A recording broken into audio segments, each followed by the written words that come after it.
বিসমিল্লাহির রহমানির রহিম নাহমাদুহু ওয়া নুসাল্লি ওয়া নুসাল্লিমু আলা রাসূলিল কারীম আম্মা বা'দ।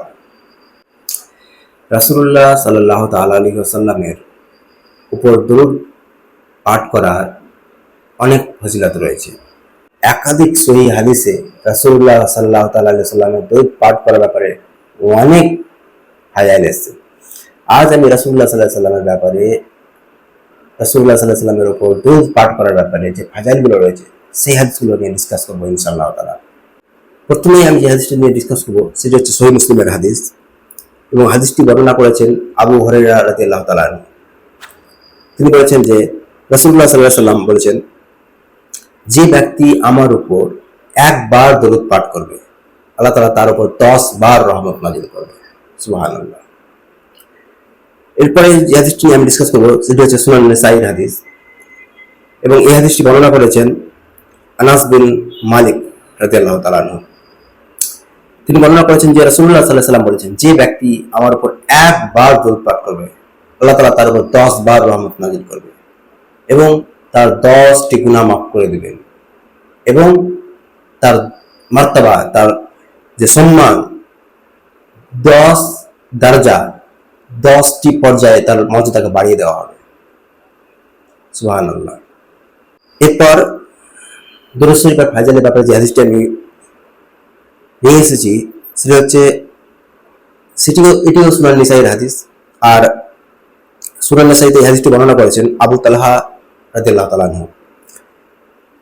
তিনি বলছেন যে রাসূলুল্লাহ সাল্লাল্লাহু আলাইহি ওয়াসাল্লাম একদিন আমাদের কাছে আসলেন এবং তার মুখমণ্ডলে প্রফুল্লতা দৃষ্টিগোচর হচ্ছিল, অর্থাৎ রাসূলুল্লাহ সাল্লাল্লাহু আলাইহি ওয়াসাল্লামের যে খুশি ছিলেন অনেক, সেটা তার চেহারা থেকে বোঝা যাচ্ছিল। এবং তিনি বললেন, মানে রাসূলুল্লাহ সাল্লাল্লাহু আলাইহি ওয়াসাল্লাম বললেন, জিবরাইল আলাইহিস সালাম আমার কাছে এসে বললেন যে, হে মুহাম্মদ সাল্লাল্লাহু আলাইহি ওয়াসাল্লাম, আপনাকে কি এই খবরটা খুশি করে না যে আপনার উম্মতের মধ্যে যখন কেউ আপনার জন্য একবার দরুদ পাঠ করবে আপনার উপর, তো আমি তার জন্য 10 বার মাগফিরাতের দোয়া করব। আর আর যদি কেউ আপনার উপর একবার সালাম পাঠায় তো আমি তার উপর 10 বার সালাম পাঠাবো। অর্থাৎ আপনার জন্য কেউ যখন একবার দরুদ পাঠ করবে আপনার উপর, তো আমি তার জন্য 10 বার মাগফিরাত চাইবো আল্লাহর কাছে। আর আপনার জন্য কেউ যখন একবার সালামতের দোয়া করবে, আপনার উপর সালাম পাঠাবে, তো আমি তার জন্য আল্লাহর কাছে 10 বার সালামতের দোয়া চাইবো। সুবহানাল্লাহ। এরপরে যে হাদিসটি রয়েছে এটি বর্ণনা করেছেন আব্দুল্লাহ ইবনে মাসউদ রাদিয়াল্লাহু তাআলা আনহু এবং এটিও সুনান নাসাঈর হাদিস। এখানে বলা হয়েছে যে রাসূলুল্লাহ বলছেন যে আল্লাহ তাআলার এমন অনেক মালায়েকা ফেরেশতা রয়েছে যারা পৃথিবীতে বিচরণ করে বেড়ায়, আর তারা আমার উম্মতের সালাম আমার কাছে পৌঁছে থাকে। অর্থাৎ পৃথিবীতে অনেক এরকম মালায়েকা আল্লাহ তাআলা রেখেছেন যারা পৃথিবীতে বিচরণ করে বেড়ায়, আর তারা রাসূলুল্লাহ সাল্লাল্লাহু আলাইহি ওয়াসাল্লামের প্রতি যারা সালাম পাঠায় তাদের সালামগুলো নিয়ে রাসূলুল্লাহ সাল্লাল্লাহু আলাইহি ওয়াসাল্লামের কাছে পৌঁছে দেয়। এখান থেকে এই হাদিস থেকে এটাও বোঝা যায় যে রাসূলুল্লাহ সাল্লাল্লাহু আলাইহি ওয়াসাল্লাম আলিমুল গায়ব নন, ইলমে গায়ব নেই রাসূলুল্লাহ সাল্লাল্লাহু আলাইহি ওয়াসাল্লামের। যদি রাসূলুল্লাহ সাল্লাল্লাহু আলাইহি ওয়াসাল্লাম আলিমুল গায়ব হতেন তাহলে তো ফেরেশতাদের পৌঁছে যাওয়ার কোনো কথাই ওঠে না, কারণ রাসূলুল্লাহ সাল্লাল্লাহু আলাইহি ওয়াসাল্লাম সবকিছুই জানতেন যে কে আমার প্রতি সালাম পাঠাচ্ছে, সে যেখান থেকেই হোক। এরপরে যে হাদিসটি নিয়ে এসেছি আমি সেটাও সুনান নাসাঈ থেকে এবং এই হাদিসটি বর্ণনা করেছেন ফাজালা ইবনে উবাইদ রাদিয়াল্লাহু তাআলা আনহু। তিনি বলেন যে রাসূলুল্লাহ সাল্লাল্লাহু আলাইহি ওয়াসাল্লাম এক ব্যক্তিকে দোয়া করতে শুনলেন এবং তিনি দোয়ার মধ্যে না আল্লাহ তাআলার হামদ সানা করলেন, না নবী সাল্লাল্লাহু আলাইহি ওয়াসাল্লাম দরুদ পাঠ করলেন। তো রাসূলুল্লাহ বললেন যে, হে মুসাল্লি, তুমি দোয়াতে তাড়াহুড়ো করলে। এরপর রাসূলুল্লাহ সাল্লাল্লাহু আলাইহি ওয়াসাল্লাম মুসাল্লিদেরকে দোয়ার নিয়ম শিখিয়ে দিলেন। তারপর রাসূলুল্লাহ সাল্লাল্লাহু আলাইহি ওয়াসাল্লাম এক ব্যক্তিকে দেখলেন যে সে সালাত আদায় করলো, তারপর আল্লাহ তাআলার হামদ সানা করলো, তারপর নবী সাল্লাল্লাহু আলাইহি ওয়াসাল্লামের উপর দরুদ পাঠ করলো এবং তখন রাসূলুল্লাহ বললেন যে, তুমি দোয়া করো, তা কবুল করা হবে এবং আল্লাহর কাছে চাও, তোমাকে দেওয়া হবে। অর্থাৎ দোয়া করার পদ্ধতি রাসূলুল্লাহ শেখালেন যে প্রথমে আল্লাহ তাআলার হামদ সানা করতে হবে, তারপর রাসূলুল্লাহ সাল্লাল্লাহু আলাইহি ওয়াসাল্লামের প্রতি দরুদ পাঠ করতে হবে, তারপর আমাদের যে দোয়া সেটা আল্লাহর সামনে রাখতে হবে। এরপর যে হাদিসটি আমি নিয়ে এসেছি সেটা জামিয়া তিরমিজিতে রয়েছে এবং বর্ণনাকারী হচ্ছেন আলী ইবনে আবি তালিব রাদিয়াল্লাহু তাআলা আনহু। তিনি বলেছেন যে রাসূলুল্লাহ সাল্লাল্লাহু আলাইহি ওয়াসাল্লাম বলেছেন, কৃপণ সেই ব্যক্তি যার সামনে আমার আলোচনা করা হলো অথচ সে আমার প্রতি দরুদ পাঠ করলো না। আল্লাহুম্মা সাল্লি আলা মুহাম্মাদ ওয়া আলা আলি মুহাম্মাদ ওয়া বারিক ওয়া সাল্লিম। এমন ব্যক্তি কৃপণ যার সামনে রাসূলুল্লাহ সাল্লাল্লাহু আলাইহি ওয়াসাল্লামের জিকির করা হলো, রাসূলের কথা বলা হলো, কিন্তু সে রাসূলের প্রতি দরুদ পড়ল না। এরপর যে হাদিসটি নিয়ে এসেছি আমি, সেটিও জামিয়া তিরমিজি থেকে, এবং এটি বর্ণনা করেছেন আবু হুরায়রা রাদিয়াল্লাহু তাআলা আনহু। তিনি বলেছেন যে রাসূলুল্লাহ সাল্লাল্লাহু আলাইহি ওয়াসাল্লাম বলেছেন যে তার নাক ধুলে দূষিত হোক যার কাছে আমার নাম উল্লেখিত হলো, কিন্তু সে আমার উপর দরুদ পাঠ করলো না। আল্লাহুম্মা সাল্লি আলা মুহাম্মাদ ওয়া আলা আলি মুহাম্মাদ। তার নাক ধুলে মিশে যাক যার সামনে আমার জিকির করা হলো, আমার কথা বলা হলো, কিন্তু সে আমার উপর দরুদ পাঠ করলো না। এরপর আমি যে হাদিসটি নিয়েছি সেটিও জামিয়া তিরমিজি থেকে, এবং এটি বর্ণনা করছেন উবাই ইবনে কাব রাদিয়াল্লাহু তাআলা আনহু। উবাই ইবনে কাব রাদিয়াল্লাহু তাআলা বলেন যে তিনি আল্লাহ রাসূলকে বললেন যে হে আল্লাহ রাসূল, আমি তো অধিক হারে অনেক বেশি আপনার উপর দরুদ পাঠ করি, তো আমি কতটুকু সময় খরচা করব দরুদ পাঠের জন্য? অর্থাৎ আমি যখন জিকির আজকার করি, দোয়া করি, তো এর মধ্যে কতটুকু সময় দরুদ পাঠ করার জন্য খরচা করব? তো রাসূল সাল্লাল্লাহু আলাইহি ওয়াসাল্লাম বললেন, তুমি যতক্ষণ ইচ্ছা করো। তো উবাই ইবনে কাব রাদিয়াল্লাহু তাআলা বলছেন যে আমি বললাম যে আমি 1/4 করব, অর্থাৎ 4 ভাগের 1 ভাগের সময়টুকু এই দরুদ পাঠ করার জন্য ব্যয় করি। তো রাসূল বললেন যে যতটুকু ইচ্ছা করো, তবে এর চেয়ে অধিক করলে সেটা তোমার জন্য কল্যাণকর। তখন উবাই ইবনে কাব রাদিয়াল্লাহু তাআলা বললেন যে আচ্ছা, আমি যদি অর্ধেক সময় দরুদ পাঠ করি, অর্থাৎ যে সময়টুকু আমি দোয়া জন্য রেখেছি, আল্লাহর জিকিরের জন্য রেখেছি, সেই সময়ের অর্ধেক সময় যদি আমি শুধু আপনার উপর দরুদ পাঠ করে কাটাই, তো রাসূল বললেন যে তোমার যতটুকু ইচ্ছা করো, কিন্তু এর চেয়ে যদি বেশি করতে পারো সেটা তোমার জন্যই ভালো।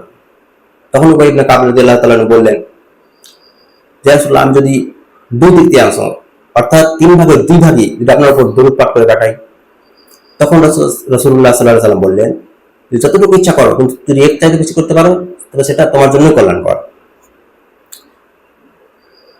তো তখন তিনি বললেন যে তাহলে আমার পুরো সময়টাই, অর্থাৎ উবাই ইবনে কাব রাদিয়াল্লাহু তাআলা তখন বললেন যে আমার পুরো সময়টাই আমি যদি আপনার উপর দরুদ পাঠ করে কাটিয়ে দিই, অর্থাৎ আমার দুয়ার পুরো সময়টুকুই যদি আমি আপনার উপর দরুদ পাঠ করে কাটিয়ে দিই, তখন রাসূল বললেন যে তাহলে তোমার চিন্তা ও কষ্টের জন্য তা যথেষ্ট হয়ে যাবে। অর্থাৎ এমন যদি তুমি করে নাও, তোমার আমার উপর তুমি দরুদ পাঠ করে, রাসূলুল্লাহ সাল্লাল্লাহু আলাইহি ওয়াসাল্লাম বলছেন যে এমন যদি তুমি করে নাও যে আমার উপর দরুদ পাঠ করে তোমার পুরো সময়টুকু কাটিয়ে দাও, তোমার দুয়ার যে সময়টুকু, জিকির আজকারের সময়টুকু, তাহলে তোমার চিন্তা ও কষ্টের জন্য তা যথেষ্ট হয়ে যাবে, এবং তোমার পাপসমূহ ক্ষমা করে দেওয়া হবে। সুবহানাল্লাহ। এরপর যে হাদিসটি আমি এসেছি সেটি সুনান আবি দাউদের হাদিস, এবং বর্ণনা করেছেন আউস ইবনে আউস রাদিয়াল্লাহু তাআলা আনহু। তিনি বলেন যে রাসূলুল্লাহ সাল্লাল্লাহু আলাইহি ওয়াসাল্লাম বলেছেন, তোমাদের দিন সমূহের মধ্যে সর্বোত্তম দিন হচ্ছে জুমার দিন, অর্থাৎ শুক্রবার। এদিন আদম আলাইহিস সালামকে সৃষ্টি করা হয়েছিল, এদিনই তার রূহ কবজ করা হয়েছিল, এবং এদিনই সিংহায় ফুৎকার দেওয়া হবে, এবং এদিনই বিকট শব্দ করা হবে। কাজে এদিন তোমরা আমার উপর বেশি বেশি করে দরুদ পাঠাও, কারণ তোমাদের দরুদ আমার কাছে পেশ করা হবে। আউস ইবনে আউস রাদিয়াল্লাহু তাআলা বলছেন এরপরে যে রাসূল যখন এই হাদিসটা বর্ণনা করলো শুক্রবারের ব্যাপারে, যে এই দিন সর্বোত্তম দিন, আর এই দিনে তোমরা বেশি বেশি করে আমার উপর দরুদ পড়াও, কারণ তোমাদের দরুদ আমার কাছে পেশ করা হবে। তখন লোকজন প্রশ্ন করলো যে হে আল্লাহর রাসূল, কি করে আমাদের দরুদ আপনার নিকট পেশ করা হবে? আপনি তো নিশ্চিন্ন হয়ে যাবেন। বর্ণনাকারী আউস ইবনে আউস রাদিয়াল্লাহু তাআলা বলেন যে লোকেরা বোঝাতে চাচ্ছিল আপনার শরীর তো জরাজীর্ণ হয়ে মিশে যাবে, অর্থাৎ লোকেরা এটা বলতে চাইছে যে আপনি মারা যাওয়ার পর আপনার শরীর তো জরাজীর্ণ হয়ে মিশে যাবে, তো আমাদের দরুদ কিভাবে আপনার কাছে পেশ করা হবে? তখন রাসূল বললেন যে মহান সর্বশক্তিমান আল্লাহ তাআলা নবী রাসূলগণের শরীরকে মাটির জন্য খাওয়া হারাম করে দিয়েছেন। তাহলে এখান থেকে এটা আমরা বুঝতে পারলাম যে নবী রাসূলগণের দেহ সুরক্ষিত থাকে। যেমনটা রাসূলুল্লাহ সাল্লাল্লাহু আলাইহি ওয়াসাল্লাম বললেন যে আল্লাহ তাআলা নবী রাসূলগণের দেহকে হারাম করে দিয়েছেন মাটির জন্য। তাহলে এখান থেকে আমরা এটাও বুঝতে পারলাম যে শুক্রবারের দিন রাসূলুল্লাহ সাল্লাল্লাহু আলাইহি ওয়াসাল্লাম বেশি বেশি করে দরুদ পাঠ করতে বলেছেন। তো এসব গেল কিছু সংক্ষিপ্ত সহিহ হাদিস থেকে, একেবারে সহিহ হাদিস থেকে। এই সমস্ত হাদিসগুলো আমি যাচাই বাছাই করে নিয়ে এসেছি।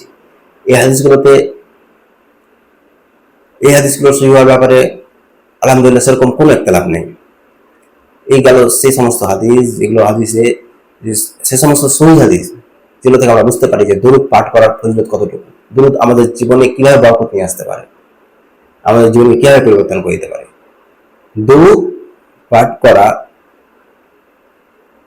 শুধুমাত্র এটার দ্বারা আমরা যে শুধুমাত্র রাসূলুল্লাহ সাল্লাল্লাহু আলাইহি ওয়াসাল্লামের হক আদায় করছি সেটা না, এটার দ্বারা আমরা আল্লাহ তাআলার ইবাদত করছি, কারণ দরুদ পাঠ করার নির্দেশ আল্লাহ তাআলাই পবিত্র কোরআনে দিয়েছেন। সুতরাং দরুদ পাঠ করার মাধ্যমে একটা জিনিসের মাধ্যমে দুটো কাজ হয়, এক আল্লাহর ইবাদত করা হয়, আর রাসূলুল্লাহ সাল্লাল্লাহু আলাইহি ওয়াসাল্লামের যে হক রয়েছে আমাদের প্রতি, যে তার মাধ্যমে আমরা দিন পেয়েছি, তার হকও আদায় করা হয়। আর দরুদের মধ্যে সবচেয়ে উত্তম দরুদ হচ্ছে দরুদ ইব্রাহিম, যেটা আমরা নামাজের মধ্যে পড়ি। সেই দরুদটাই আমাদের বেশি বেশি করে পড়া উচিত। এছাড়া যে কোনো দরুদ যেটা রাসূলুল্লাহ সাল্লাল্লাহু আলাইহি ওয়াসাল্লাম শিক্ষা দিয়েছেন হাদিসের মধ্যে, সেটা করা উচিত, কিন্তু নিজের মন গড়া দরুদ বানিয়ে সেটা করা উচিত নয়।